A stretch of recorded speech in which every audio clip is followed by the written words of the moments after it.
थोड़ा सा mic close जी। वो इस दुनिया को चला कैसे रहा है? ये दुनिया कैसे चल रही है? आपको इस पर हैरत नहीं होती? या कयामत के बाद कभी एक जस्टिस होगा, जब ये बच्चा मर चुका होगा जिसकी धज्जियां उड़ गई बम से, इसको इंसाफ मिलेगा सब। अच्छा, अब जवाब दूं? हाँ दीजिए। मैं इसीलिए आपकी तरफ आपने कहा कि आपने साबित ही नहीं किया, जबकि आर्गुमेंट ऑफ कॉन्टिंजेंसी बुनियादी आर्गुमेंट है। आप मुझे कॉन्टिजेंसी का मतलब बताइए, आपका मतलब क्या है कॉन्टिजेंसी?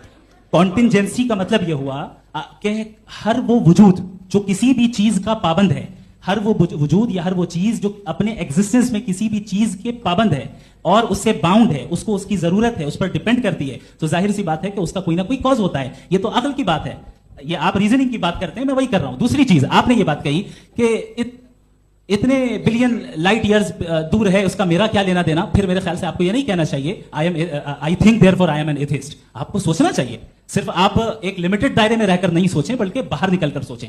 आपने तीसरा सवाल किया, आपने प्रॉब्लम ऑफ इविल के ताल्लुक से सवाल किया, और बार बार आप एक लफ्ज रिपीट कर रहे हैं कि ओमनीपोटेंट गॉड है, ऑल पावरफुल गॉड है। यही तो दरअसल समझना है कि गॉड का कॉन्सेप्ट क्या है। प्रॉब्लम ऑफ इविल जो है, प्रॉब्लम ऑफ इविल दर हकीकत दो असम्पशंस पर कायम है। अगर आप इन दो असम्पशंस को समझ जाएं तो ये प्रॉब्लम नहीं रहेगी, आर्गुमेंट आपको समझ में आ जाएगी कि ये कोलैप्स कर जाता है।